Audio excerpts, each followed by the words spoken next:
कल हम बता रहे थे सेलों का संयोग, आज भी सेलों का संयोग ही बताएंगे। कल तो देख रहे थे कि हम सेलों का संयोग में समांतर क्रम लिए थे, जब सेलों के विद्युत वाहक बल भिन्न भिन्न हो और उनका आंतरिक प्रतिरोध इंटरनल जो रेजिस्टेंस है वो भी अलग अलग हो, तो बताया गया समांतर क्रम। आज श्रेणी क्रम बता रहे हैं। उसके पहले तो हम श्रेणी समांतर क्रम में सेलों को जोड़े थे, लेकिन सबका विद्युत वाहक बल समान और आंतरिक प्रतिरोध भी समान था। तो इसमें सेलों के संयोग में आज लास्ट हेडिंग है कि जब सेलों के विद्युत वाहक बल भिन्न भिन्न हो तो उनका देखें कि उससे धारा कितनी आती है। तो ध्यान देना, जब सेलों के विद्युत वाहक बल भिन्न भिन्न हो, जब सेलों के विद्युत वाहक बल इलेक्ट्रिक मोटिव फोर्स, विद्युत वाहक बल एवं आंतरिक प्रतिरोध भिन्न भिन्न हो, एवं आंतरिक प्रतिरोध भिन्न भिन्न हो, आंतरिक प्रतिरोध भिन्न भिन्न हो मतलब अलग अलग हो।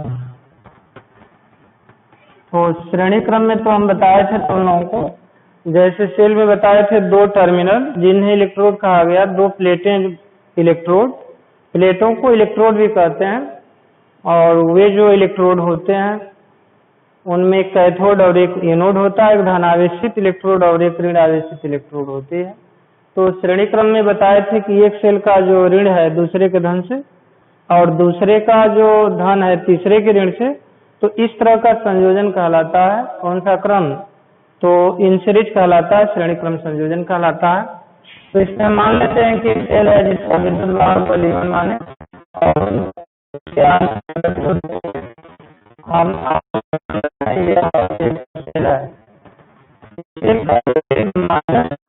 होता है उसको ऋण से और बड़े वाले को धन से दिखाते हैं।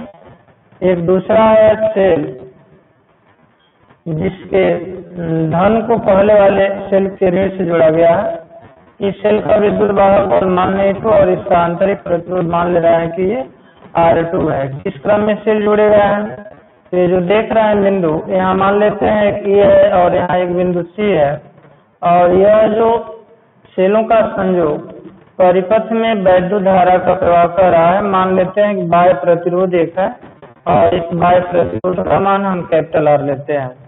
तो सेल जो धारा देगा, ध्यान देंगे I टोटल जो देख रहा है, अब यह जो सेल है और ये सेल, दोनों सेल परिपथ में I एम्पियर की धारा दे रहा है।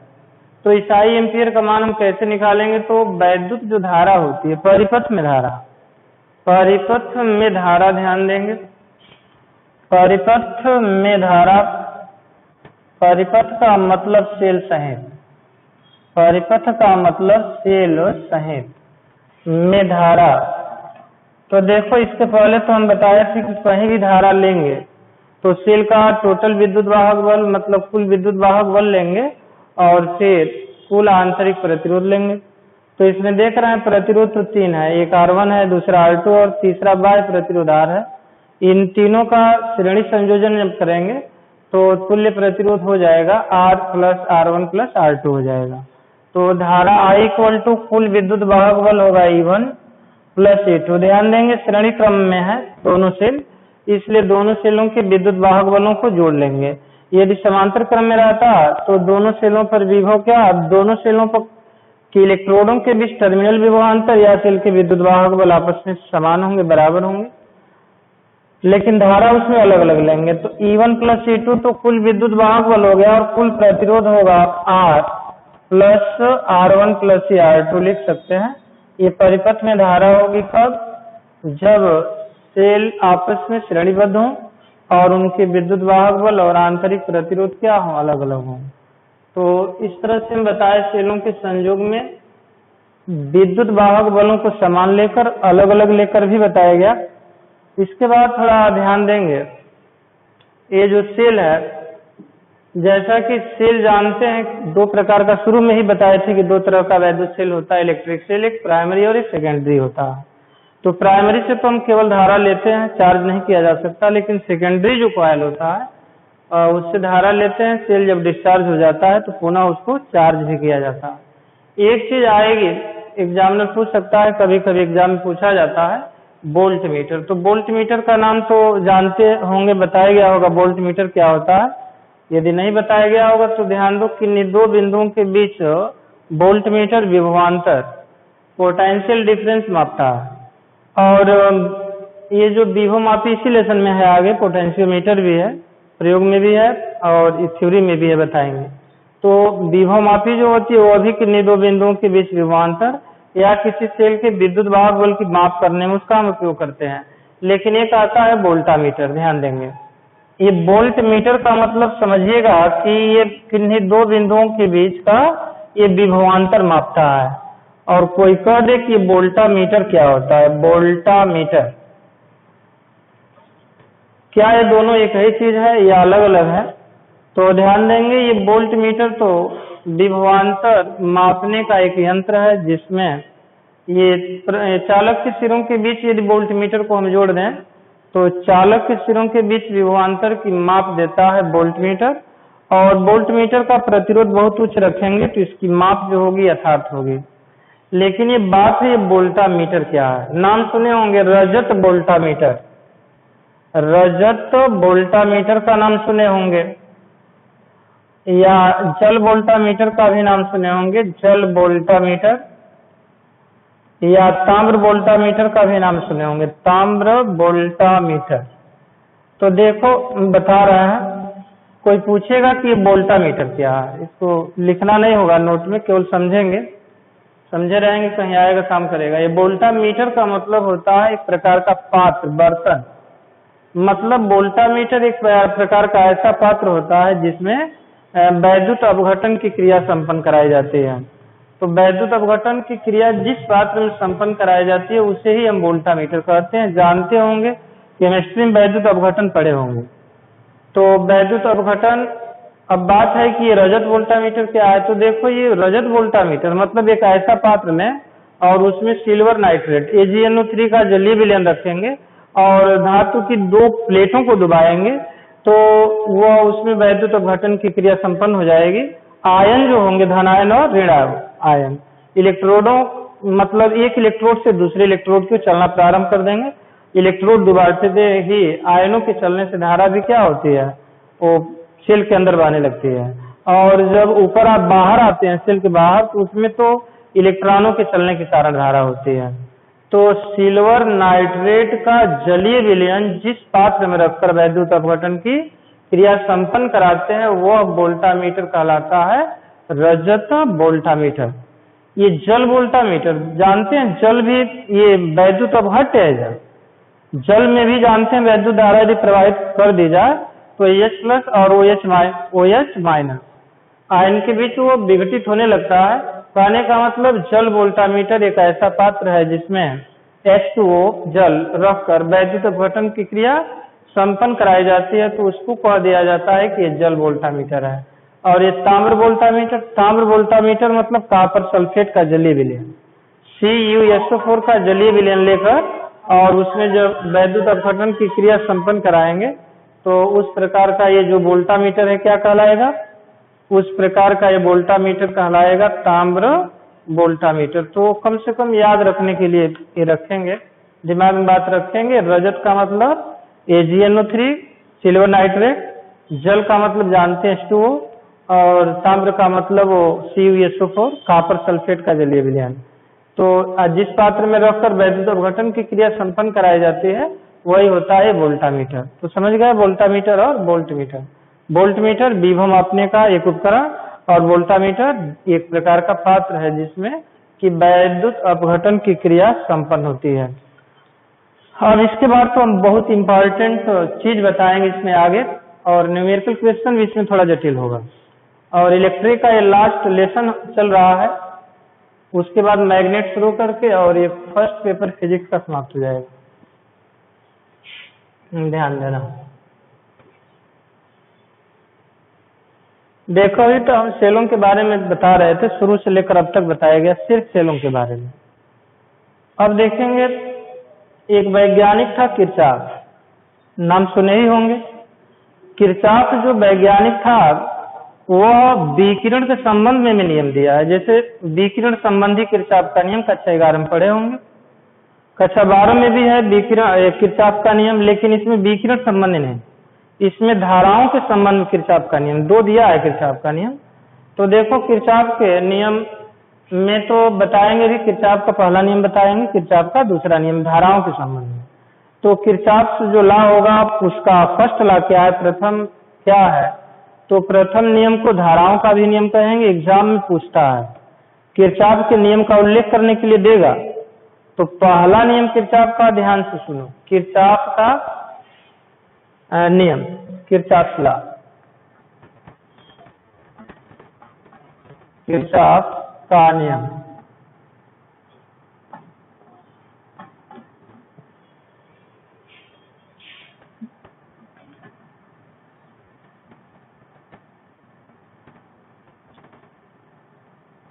किरचॉफ के नियम में ध्यान देंगे, पहला नियम नंबर 1 है, पहला नियम जिस प्रथम नियम, चाहे इसको फर्स्ट लॉ भी हम कर सकते हैं, प्रथम नियम। और प्रथम नियम को ध्यान देंगे धाराओं का नियम भी कहा जाता है। प्रथम नियम को धारा का नियम भी कहेंगे, धारा का नियम।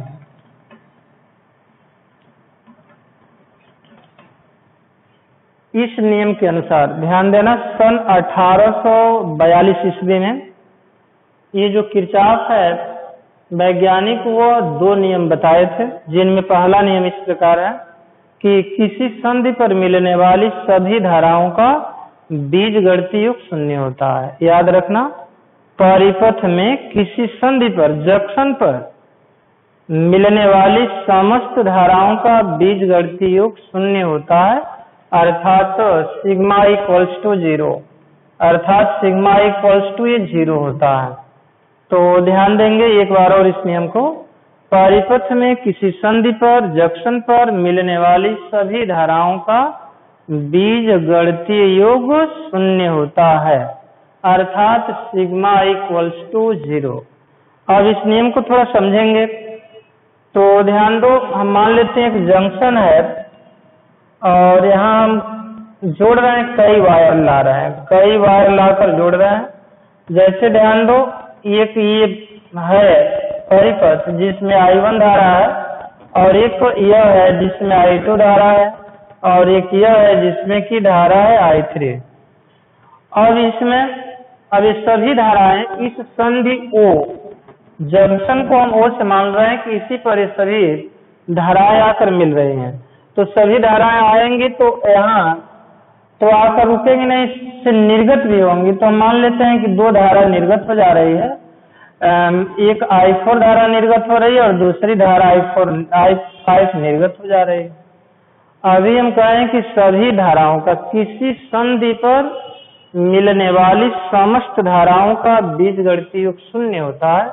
अब तुम लोग कह सकते हो, क्या कह सकते हो कि कैसे यहाँ 0 होगा, बताओ। इसका भी तो कुछ परिमाण होगा ही, वैल्यू, इसका भी तो कुछ मान होगा, इसका भी कुछ मान, सबका कुछ न कुछ मान होगा। तो क्या सभी धाराओं को जोड़ दें तो यहाँ 0 आना चाहिए? बात है कि कैसे 0 आएगा। जैसे मान लेते हैं इसका मान कुछ, इसका भी, सबका कुछ न कुछ मान अवश्य होगा, तो योग यहाँ करेंगे तो 0 कैसे होगा? तो 0 तो जानते हैं इसमें कुछ धाराएं धनात्मक होंगी और कुछ धाराएं ऋणात्मक होंगी, नेगेटिव होंगी, तब उनका बीजगणितीय योग 0 होगा, अन्यथा 0 नहीं होगा। तो देखो, इसमें क्वेश्चन भी पूछता है, कंपटीशन एग्जाम में पूछता है, बोर्ड एग्जाम में पूछेगा, कभी भी पूछा जा सकता है। तो याद रखेंगे, संधि की ओर आने वाली सभी धाराएं धनात्मक, संधि की ओर आने वाली सभी धाराएं धनात्मक, और संधि से दूर जाने वाली जितनी धाराएं होंगी सब क्या होंगी? निगेटिव होंगी। इनका जब योग करेंगे तो अब जानते हैं जितना प्लस रहेगा उतना माइनस, तभी उसका योगफल 0 होगा। इसलिए संधि पर न तो आवेश का संचय हुआ और न ही संधि पर आवेश उत्पन्न हुआ। मतलब ये जो नियम है किरचॉफ का पहला नियम, ये आवेश संरक्षण को व्यक्त करता है, कंजर्वेशन ऑफ चार्ज को ये प्रदर्शित करता है। क्यों करता है? क्योंकि संधि की ओर जितनी धारा आ रही है उतनी धारा निर्गत हो रही है, तभी तो सबका बीजगणितीय योग शून्य हो रहा है। क्योंकि संधि से दूर जाने वाली धाराएं निगेटिव होती हैं, संधि की ओर आने वाली धाराएं धनात्मक। तो जितना ये पॉजिटिव होगा उतना ही निगेटिव होगा, तभी संधि पर समस्त धाराओं का बीजगणितीय योग शून्य होगा। तो अब बताओ इस नियम को जब लगाओगे तब क्या लिखोगे? तो संधि की ओर देख रहे हैं I1 I2 ये सब धनात्मक होंगी, मतलब ये होगा प्लस I1 यहाँ प्लस I2 लिखेंगे और प्लस क्या करेंगे, ये प्लस I3 भी लिखेंगे, देख रहे हैं, और प्लस देखो जो I4 देख रहे हैं वो धारा होगी माइनस I4 और प्लस होगा ये माइनस I5। और यह नियम कह रहा है कि सबका बीजगणितीय योग क्या होता है, शून्य होता है। चिन्ह प्लस माइनस का ध्यान देंगे। अब देखो इसको हम लिख सकते हैं कि I1 plus I2 plus I3 तो लिख सकते हैं, minus I4 minus I5 equals to 0 लिख सकते हैं। देखो ये माइनस जो है I4 और माइनस I5 समीकरण की बाई लेफ्ट राइट साइड में जाएंगे तो प्लस हो जाएंगे, तो इसको उधर ले जाकर क्या करेंगे, प्लस कर देते हैं, मतलब I4 प्लस I5 और इधर तो होगा I1 प्लस I2 प्लस ये I3 होगा। यहाँ एक निष्कर्ष निकल रहा है, निष्कर्ष ये निकल रहा है कि संधि की ओर जितनी धाराएं आ रही हैं उतनी धाराएं संधि से दूर चली जा रही हैं। मतलब जहाँ जंक्शन बन रहा है, संधि बन रही है, वहाँ न तो आवेश का संचय हो रहा है, न ही आवेश उत्पन्न हो रहा है। अतः यह नियम किस संरक्षण को व्यक्त करेगा, आवेश संरक्षण को व्यक्त करता है, प्रदर्शित करता है, कंजर्वेशन ऑफ चार्ज को ही दिखाता है। तो नीचे तो सभी लोग लिख लेंगे कि यह नियम आवेश संरक्षण के तुल्य है। तो एक बार विशेष ध्यान देना इसमें, परिपथ में किसी संधि पर मिलने वाली सभी धाराओं का बीजगणितीय योग शून्य होता है, अर्थात सिग्मा इक्वल्स टू 0। संधि की ओर आने वाली सभी धाराएं पॉजिटिव और संधि से दूर जाने वाली सभी धाराएं क्या होंगी, निगेटिव होंगी। तो ध्यान देना इसमें। इसके बाद अभी हम सेकंड लॉ बताते हैं, वोल्टता का नियम।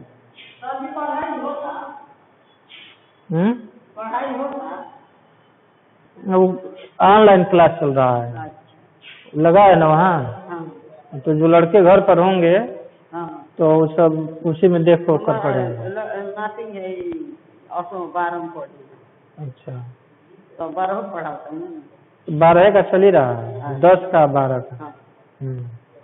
कब बजे से कब बजे चला है? 10 बजे से 2 बजे तक। वो पढ़ सके नहीं? कहाँ से हैं वो? अरे फिर तो भेज दीजिएगा कल से 10 बजे। 10 बजे से अब 11 बजे करीब। 11 बजे। हाँ,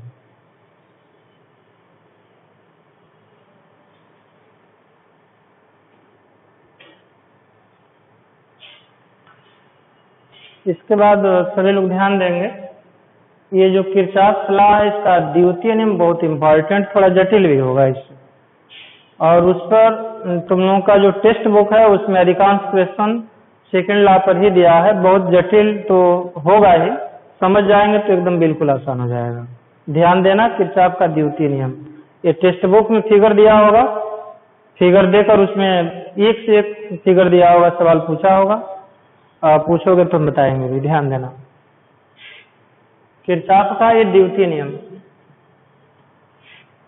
किरचॉफ का द्वितीय नियम। तो द्वितीय नियम को धारा नियम नहीं कहते हैं, वोल्टता का नियम कहेंगे। वोल्टता, वोल्टता का नियम, ध्यान देना।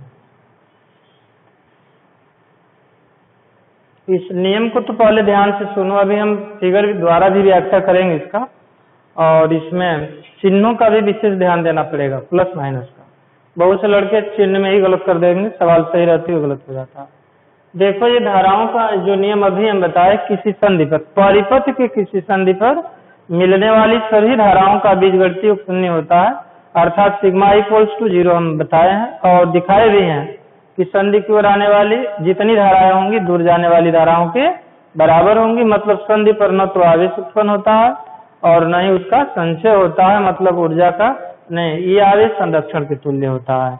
ऊर्जा संरक्षण तो ये होगा। देखो इस नियम में देखो वोल्टता का जो नियम है, जिसे किरचॉफ का द्वितीय नियम कहते हैं, क्या है, किसी परिपथ के विभिन्न खंडों में बहने वाली सभी धाराओं एवं उनके संगत प्रतिरोधों के गुणनफलों का बीजगणितीय योग उस बंद पास के प्रत्येक खंडों में जो सेल लगे होंगे सभी सेलों के विद्युत वाहक बलों के बीजगणितीय योग के बराबर होता है। ध्यान देना, किसी बंद परिपथ या बंद पास, किसी बंद पास के विभिन्न खंडों में बहने वाली धाराओं एवं उनके संगत प्रतिरोधों के गुणनफलों का बीजगणितीय योग उस बंद पास में लगे सभी सेलों के विद्युत वाहक बलों के बीजगणितीय योग के बराबर होता है। अर्थात ये होता है सिग्मा आई आर, अर्थात sigma I R equals to sigma E. इसमें ध्यान दो, इसे बंद पास का भी नियम कहेंगे, बोल्टता नियम होता है, पास का भी नियम, बंद पास का भी नियम होता है, किरचॉफ का द्वितीय नियम भी होता है, सब एक ही चीज है। क्या है इसमें? आई देख रहे हैं, क्या है? धारा है। आर क्या है? तो प्रतिरोध है। सिग्मा का मतलब जितने बंद पास पर लगे होंगे परिपथ उसमें। तो कहने का मतलब किसी बंद पास के विभिन्न खंडों में बहने वाली धाराओं एवं उनके संगत प्रतिरोधों के गुणनफलों का बीजगणितीय योग उस बंद पास में लगे सभी सेलों के विद्युत वाहक बलों के बीजगणितीय योग के बराबर होता है। अर्थात ये होता है sigma R equals to sigma E. इसका फिगर द्वारा भी हम व्याख्या करना चाहते हैं, ध्यान दो।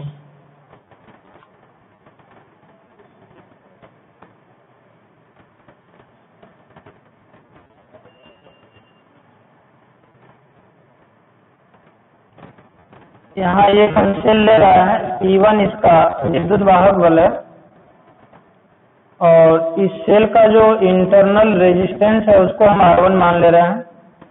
और यहाँ एक सेल है जिसका विद्युत वाहक बल मान लिया जाए यह E2 है और इसका आंतरिक प्रतिरोध R2 मानते हैं। तो देखो यहाँ A मान लेते हैं, इसको B मानेंगे, C, D मान लेते हैं, E, F मान लेंगे। अब देखो ये जो E1 सेल है, धारा I1 की दिशा I से लेंगे और इसमें धारा जो होगी I2 और ये संधि B पर जैसे ही दोनों धाराएं आएंगी I1 I2 फिर मिलकर I एम्पियर की एक बाह्य प्रतिरोध यहाँ हम लगा देते हैं कैपिटल R ओम का। इस कैपिटल R ओम में धारा I CD में जो R लगा है इस तरह से होते हुए यहाँ I2 धारा E2 में और I1 धारा R1 से होते हुए पुनः E1 पर आ जाएगी। ध्यान दो, इसमें ध्यान देंगे चलने की दिशा। देखो इसमें यदि एक जो बंद पास है, इसमें दो बंद पास बने हैं। एक तो बंद पास देख रहे हैं A B E F E1, ये है ऊपर वाला बंद पास, इसमें दो सेल लगे हैं, एक तो E1 विद्युत वाहक बल और दूसरा E2। रेजिस्टेंस भी दो है, एक R1 है तो दूसरा क्या है R2। ये नीचे वाला एक बंद पास है जिसमें कि केवल एक ही सेल E2 लगा है और इसमें दो रेजिस्टेंस है, एक R और एक R2 है। R की संगत धारा I है तो I का R में गुणा करेंगे और R2 की संगत धारा क्या है I2, तो उसका गुणा करके जोड़ लेंगे। अब यहाँ आ जाओ I1 का R1 में तो I2 का R2 में। इस बंद पास के लिए तो बंद पास दो है। पहला बंद पास देखो चलने की दिशा।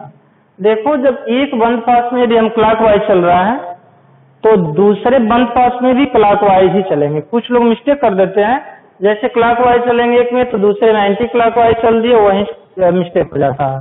तो चलने की दिशा ध्यान दो, यदि क्लॉकवाइज है तो सब में क्लॉकवाइज, चाहे दो बंद पास हो, तीन हो, चाहे कितना हो बंद पास नंबर ले लें, दिशा केवल एक होनी चाहिए। यदि क्लॉकवाइज तो क्लॉकवाइज, एंटी क्लॉकवाइज तो एंटी क्लॉकवाइज। तो देखो हम इसमें यदि इस तरह से हम चल रहे हैं, देख रहे हैं ऐसे चल रहे हैं तो एंटी क्लॉकवाइज हो गया कि नहीं हो गया। तो ये दूसरा जो लेंगे तो इसमें भी तो उसी तरह से हम चलेंगे एंटी क्लॉकवाइज ही, और यदि ऐसे चलेंगे तो इसमें भी ऐसे चल लेंगे, कोई प्रतिबंध नहीं। बंद पास एक का नाम है, ध्यान दो, ए बी और यहाँ E F E1 A, ये पहला बंद पास जिसमें कितने सेल लगे हैं, दो सेल लगे हैं। एक चीज और, चलने की दिशा जो होगी थोड़ा विशेष ध्यान देंगे।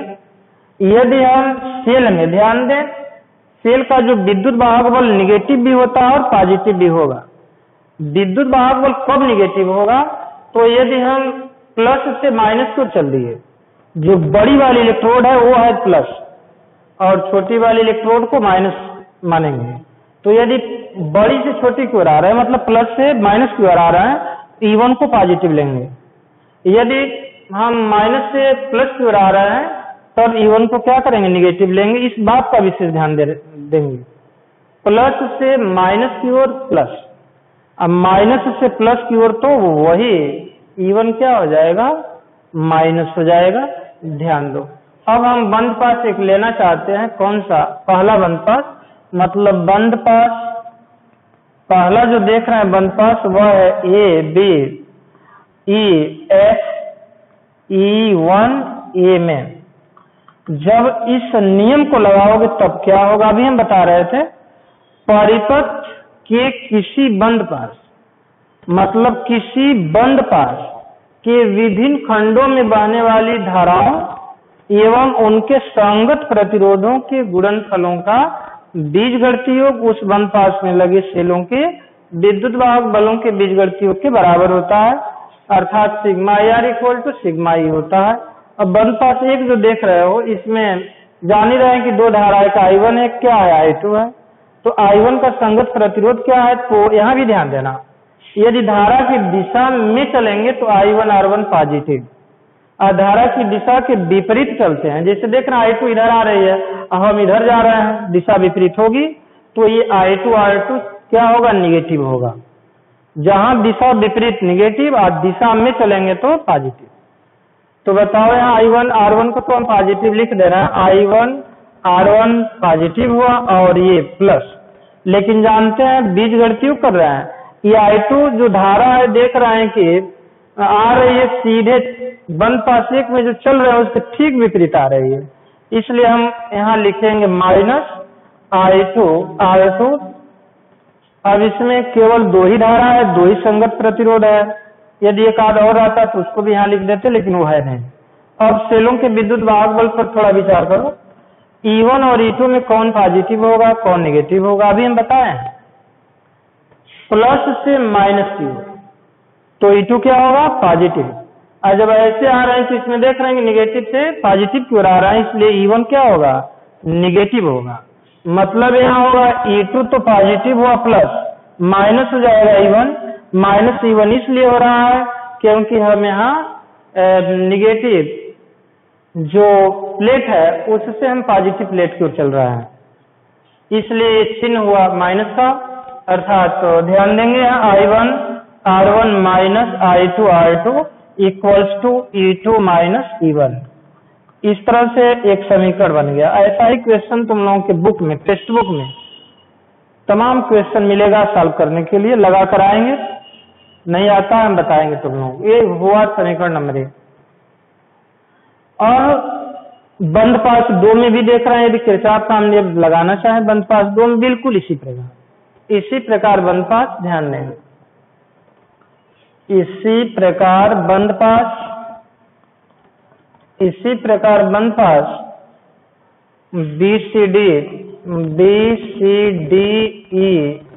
E2 B में, इसमें ध्यान दो, ये जो I धारा है तो उसी दिशा में चला जा रहा है, इसलिए IR तो यहाँ पॉजिटिव हुआ IR, और ये I2 जो R2 है उसकी दिशा में हम चल रहे हैं, इसलिए वो भी क्या होगा, वो भी प्लस होगा I2 R2 और इक्वल्स टू, यहाँ ध्यान दो, यहाँ देख रहे हैं चल रहे हैं हम माइनस से क्या चल रहा है, प्लस की, तो माइनस से प्लस की जब चलेंगे तो यह बराबर होगा माइनस हुआ I2, ये समीकरण नंबर हुआ 2। इस तरह से ध्यान देंगे। कुछ ऐसे भी परिपथ आएंगे जिसमें कोई सेल नहीं लगा होगा, जैसे इसके नीचे हम परिपथ जोड़ दें यहाँ, और तो तीसरा बंद पास बन जाएगा। तीसरे बंद पास में जब कोई सेल नहीं है तो उसमें विद्युत वाहक बल क्या होगा, 0 होगा। I1 R2 प्लस इस तरह से करते चले जाएंगे, I1 R1 plus I2 R2 plus और कर लेंगे, इक्वल टू 0 कर देंगे, क्योंकि उसमें कोई सेल नहीं लगा है। तो ऐसा परिपथ जिसमें कोई सेल न लगा हो तो वहाँ उसके जगह पर विद्युत वाहक बल की जगह पर, इलेक्ट्रोमोटिव फोर्स की जगह पर हम 0 लिख लेंगे। तो ध्यान देंगे, परिपथ के प्रत्येक बंद पास के विभिन्न खंडों में किसी परिपथ के प्रत्येक बंद पास के विभिन्न खंडों में बहने वाली धाराओं एवं उनके संगत प्रतिरोधों के गुणनफलों का बीजगणितीय योग उस बंद पास में लगे सभी सेलों के विद्युत वाहक बलों के बीजगणितीयों के बराबर होता है, अर्थात sigma R equals to sigma E होता है। और ये जो नियम है कंजर्वेशन ऑफ एनर्जी मतलब ऊर्जा संरक्षण के तुल्य होता है, क्योंकि इसमें जो ऊर्जा सेल देता है वही ऊर्जा बाह्य परिपथ में व्यय होती है, समझे। तो दी गई ऊर्जा बराबर जो व्यय ऊर्जा है, मतलब ऊर्जा न तो यहाँ उत्पन्न हो रही है और न ही ऊर्जा का क्षय हो रहा है, तो यह ऊर्जा संरक्षण के तुल्य होता है। अब पहला नियम किसके तुल्य होता है? आवेश संरक्षण के। अब इसके बाद तो देखो इसमें किरचॉफ के नियम पर कुछ ऑपरेटर्स भी हैं, लेकिन इसके जस्ट बाद हम बताना चाहेंगे तुम लोगों को एक नियम है व्हीटस्टोन सेतु का। व्हीटस्टोन ब्रिज का एक है नियम, व्हीटस्टोन सेतु का सिद्धांत है।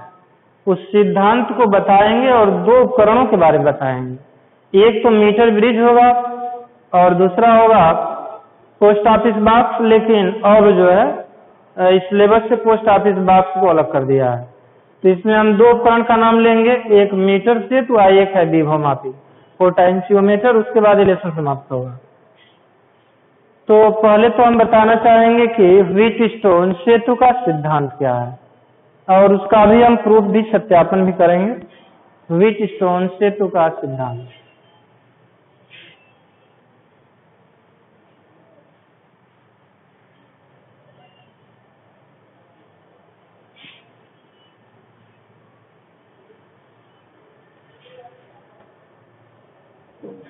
ये भी सिद्धांत बहुत इम्पोर्टेंट प्रयोग करने के लिए भी, प्रयोग चाहेंगे तो हम दिखाएंगे भी। व्हीटस्टोन सेतु का सिद्धांत, व्हीटस्टोन सेतु। पहले तो देखो कि व्हीटस्टोन सेतु क्या है और उसके बाद सिद्धांत तो हम अभी बता ही रहे हैं। देखो एक वैज्ञानिक था व्हीटस्टोन। यह वैज्ञानिक अपने प्रयोग में 4 प्रतिरोध तारों को लिया था। एक गैल्वेनोमीटर लिया था जिसे धारामापी भी हम कहते हैं, और एक बैटरी भी लिया था। जब बैटरी से चारों तारों को इस प्रकार जोड़कर धारा भेजा कि गैल्वेनोमीटर में कोई विक्षेप न हो, धारामापी में कोई विक्षेप न हो, तब वह सेतु संतुलन की अवस्था में कहा गया। और सेतु की संतुलन अवस्था में उस चतुर्भुज 4 तार लिया था और 4 वायर लेकर समांतर चतुर्भुज बनाया था। वैज्ञानिक व्हीटस्टोन ने अपने प्रयोग में 4 प्रतिरोध तारों को लेकर एक ऐसा समांतर चतुर्भुज बनाया जिसकी एक विकर्ण में गैल्वेनोमीटर लगा दिया और दूसरे विकर्ण में धारामापी ने ये सेल बैटरी। तो बैटरी से जब धारा भेजा उस सेतु में जो 4 तारों को लेकर जोड़ा था, तो उन्होंने देखा कि प्रतिरोधों को इस तरह से समायोजित किया कि विकर्ण में कोई विक्षेप न हो। तो विकर्ण में जब विक्षेप नहीं हुआ तो चतुर्भुज की संलग्न भुजाओं में लगे प्रतिरोधों का अनुपात बराबर होता है। इस बात को हम प्रूव भी करेंगे, सिद्ध करेंगे। इस नियम के अनुसार ध्यान देंगे, वैज्ञानिक व्हीटस्टोन ने अपने प्रयोग में 4 प्रतिरोध तारों को लेकर एक समांतर चतुर्भुज बनाया और उस चतुर्भुज में लगे प्रतिरोधों को इस तरह से समायोजित किया कि विकर्ण में जुड़े धारामापी में कोई विक्षेप न हो। इस बात को हम भी दिखाएंगे, प्रयोग करेंगे, दिखाएंगे। तो जब विक्षेप नहीं हुआ तो संलग्न भुजाओं में लगे प्रतिरोधों का अनुपात बराबर होता है। प्रूफ भी करना है, थ्योरी में अभी सिद्ध करेंगे और उसके बाद प्रयोग द्वारा भी कहोगे तो हम कल सिद्ध करके दिखाएंगे, प्रयोग द्वारा दिखाएंगे कल। तो देखो हम भी इस वैज्ञानिक के अनुसार लेना चाहते हैं, 4 प्रतिरोध तार लेते हैं और लेकर एक समांतर चतुर्भुज बना दें और उस चतुर्भुज के विकर्ण में एक गैल्वेनोमीटर लगा दें और दूसरे विकर्ण में क्या करें कि एक बैटरी को जोड़ दें और बैटरी को ऑन करके धारा भेजे उसमें और देखें कि गैल्वेनोमीटर में कैसे विक्षेप नहीं होता है, देखना। तो व्हीटस्टोन सेतु तो समझ गए, 4 प्रतिरोध तार लेकर समांतर चतुर्भुज बनाया गया। उस चतुर्भुज के एक विकर्ण में गैल्वेनोमीटर और दूसरे विकर्ण में सेल को जोड़ा गया। यही है व्हीटस्टोन सेतु। और व्हीटस्टोन सेतु की संतुलन अवस्था है, लगे प्रतिरोधों का अनुपात बराबर होता है। सेतु की संतुलन अवस्था मतलब विकर्ण में जुड़े गैल्वेनोमीटर में कोई विक्षेप न हो। जो संकेतक बिल्कुल एकदम जीरो पर हो, धारा नव है। व्हीटस्टोन सेतु का सिद्धांत,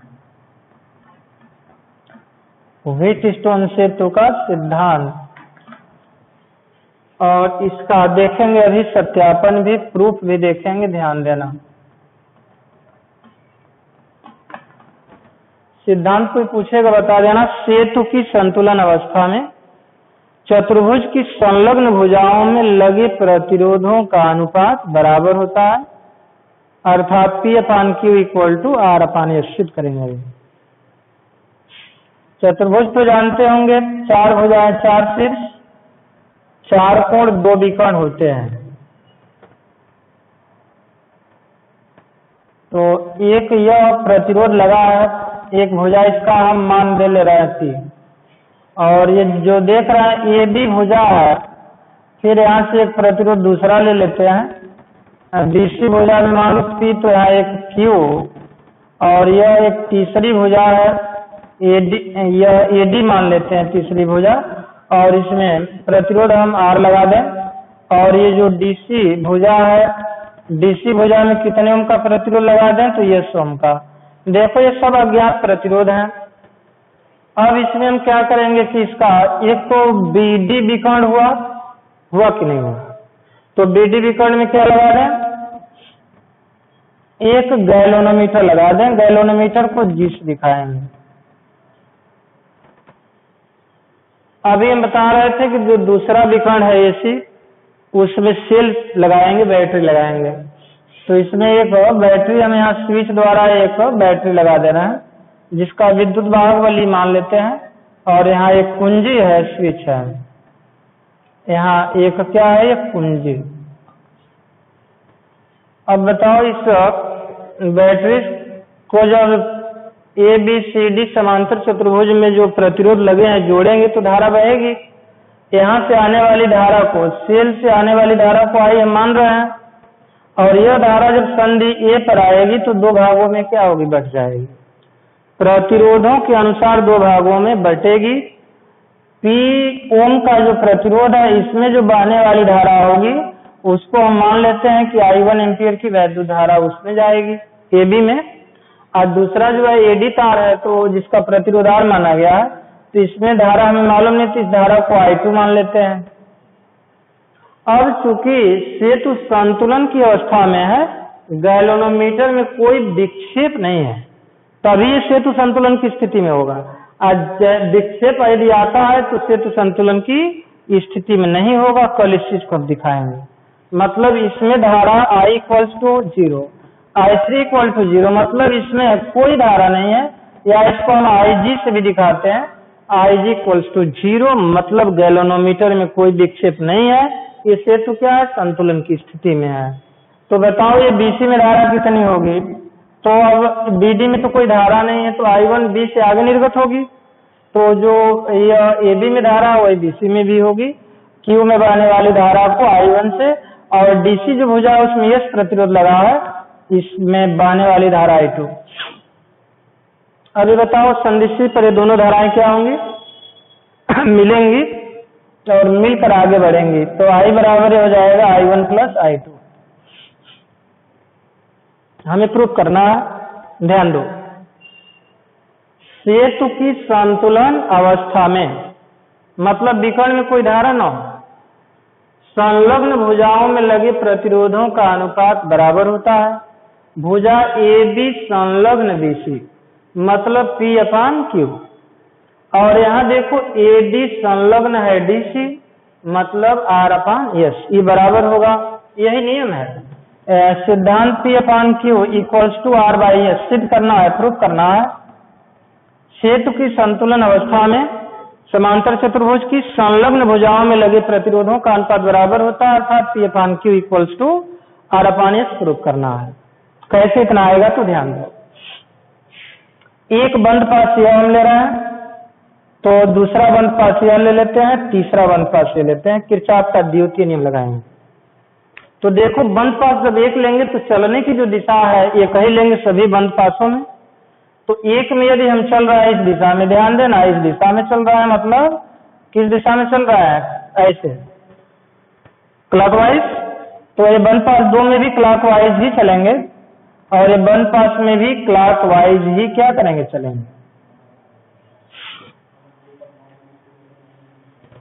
अब इसमें बंद पास 1 लेकर फिर 2 लेकर फिर 3 लेकर हम सिद्ध करेंगे कि क्या होता है ये व्हीटस्टोन ब्रिज का ये सिद्धांत क्या है। अभी हम बता रहे हैं सेतु की संतुलन अवस्था में समांतर चतुर्भुज की संलग्न भुजाओं में लगे प्रतिरोधों का अनुपात बराबर होता है, अर्थात P/Q = R/S सिद्ध करना है। तो बंद पास 1 को कुछ कर सकते हैं, A B D ये कर सकते हैं। बंद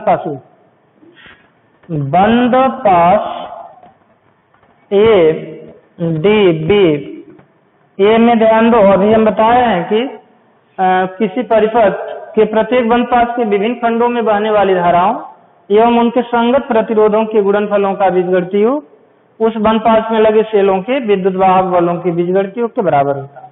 अभी बताओ कि I1 का संगत प्रतिरोध कौन है, P है। तो I1 गुणे P करेंगे, चूंकि चलने की दिशा प्लस होगा I1P, लेकिन ये देख रहे हैं कि I2 इधर तो चल रहा है इधर, ठीक विपरीत। तो ये I2R होगा लेकिन निगेटिव होगा, माइनस होगा। तो यहाँ -I2R = बता सकते हैं कि इस बंद पास में कोई सेल है A B D, ये परिपथ में कोई सेल दिखाई दे रहा है, नहीं दिखाई दे रहा है, इसलिए ये विद्युत वाहक बल क्या हो गया, तो 0 हो गया। या इसको हम लिख सकते हैं कि I1P बराबर हुआ I2R, समीकरण नंबर हो गया 1। अब बंद पास 2 पर ध्यान दो। इसी प्रकार बंद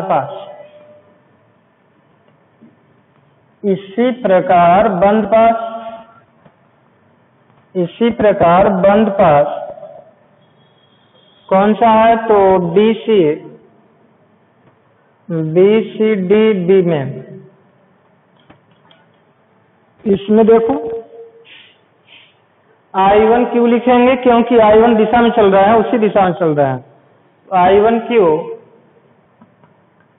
और ये जो I2 है उसके विपरीत दिशा चल रहा है, तो माइनस हो जाएगा I2S = ये हो जाएगा 0। या I1 क्यों बराबर ये हुआ I2S, ये हुआ समीकरण नंबर 2 हुआ। तो समीकरण नंबर 1/2 कर देते हैं। समीकरण नंबर 1/2, समीकरण नंबर 1/2 से तो देखो ये I1 से I1 तो कट जाएगा, क्या बचेगा P/Q, और यहाँ I2 से I2 कट जाएगा R/S। हेंस प्रूव्ड, यही हमें सिद्ध करना था। अब ये P क्या है, प्रतिरोध है, Q भी प्रतिरोध है, R भी प्रतिरोध है और S भी क्या है, प्रतिरोध है। तो यदि हम इस में 4 प्रतिरोधों में से यदि 3 प्रतिरोध का मान हम जानते हैं तो चौथे प्रतिरोध का मान हम इस सिद्धांत द्वारा बता लेंगे। जैसे कल हम तुम लोगों को एक वायर देंगे, एक वायर देकर कहेंगे कि इसका प्रतिरोध कितना है, निकालना है। एक वायर दे देंगे, कहेंगे इसका प्रतिरोध निकाल कर बताओ कि कितने ओम का है, तो निकालेंगे। व्हीटस्टोन सेतु के सिद्धांत पर आधारित 2 उपकरण हम बताएंगे कल। एक तो होगा मीटर ब्रिज, मीटर सेतु, और दूसरा होगा विभवमापी पोटेंशियोमीटर। ये दोनों प्रैक्टिकल के लिए भी और थ्योरी के लिए भी बहुत इंपॉर्टेंट है। लेसन उसी के बाद समाप्त हो जाएगा, कल बताया जाएगा। इसको बंद कर दो, टाइम कितना हो गया।